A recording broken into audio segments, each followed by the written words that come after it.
Әй гөрләде ярминкә.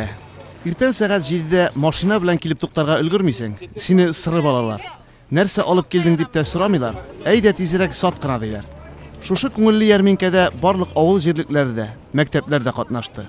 Әлбәттә, мондый ярминкәләр авыл хуҗалыгы продукциясе җитештерүче хуҗалыклардан башка үтмәй. КФХ, Саматов, Заиковский хуҗалыклары, Мензеленский, Зорий, Шулман, Вамин, Минзәлә агрофирмалары сыер, тона, дуңгыз ите, бодай, арпа, солы алып чыккан. Итне дә беренчеләрдән булып мөшегеләр сатып бетерде. Ярминкәдә сыер итенең килосы 150, дуңгыз итен 140-145 сумнан, арпа 4, бодай, фуражны 4 сум 50 тиеннән саттылар. Шәхси эшмәкәрләрдә байтак иде. Роберт Гатиятуллин конфетларны 90, көнбагыш майын 35, макарон 15, шикәр комын 32 сумнан сатты. Дәвектән Фаяз Шайхетдинов кәрәзле бал шәкшәк белән сату итте. Ярминкәдә хуҗамәт ырмызысы төрле металл эшләнмәләр белән сәүдә итте. Монда 12 төрле тимер эшләнмә бар иде.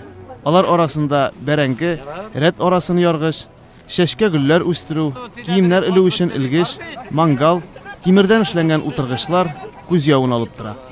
Бу ярминкәдә әйткәнемчә, беренче һәм икенче урта мәктәпләр үзләре җитештергән бәрәңге, кәбестә, төрле калдыклардан теккән бәйләнгән мунчала, ярминкәдә иң зур чират балык сатучылар да иде. Рыбак җаваплылыгы шикләнгән җәмгыять 10-гә якын төрле балык белән сату итте. Үзәк мәйданнан иртәдән алып музыка яңгырап торды. Халык кыш озату бәйрәмендә күңел ачты.